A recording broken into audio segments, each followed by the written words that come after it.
respectfully disagree. I will not go to the substance. But we very respectfully disagree with your communication. And Mr. Speaker, I want to say, again, a philosophy in my local community that says, Ngamatek konyono kwesimeru. When a strong man steps on your mother's pipe, you tell your mother to remove her pipe. That philosophy acted when my mother, in the generation of my mother. In my generation, if Angamatek onyono kwesimeru, you point at the eyes. You point at the eyes of Ngamatek, respectfully. So, Mr. Speaker, I want to say that today, you are Ngamatek. Ngamatek is the strong man. You are stepping on my mother's toe.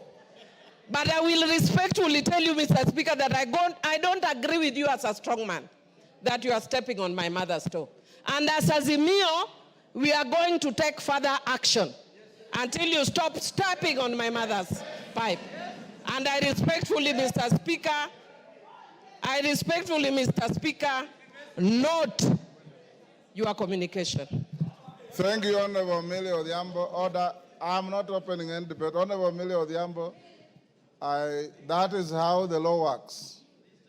It is not necessarily popular. It's not necessarily likable. It is just the law. Shakespeare said it's an ass. It is the law. So when you obey the law, sometimes you may step on somebody. Sometimes you may not. But the law remains the law, and in the law we trust, in our constitution we trust. Finally, I want to join all of you in wishing our patriarch, our leader, Raila Amolo Odinga, success in the election as the chair of the African Union Commission, where the first vote to be cast will be that of President William Samoei Ruto of Kenya.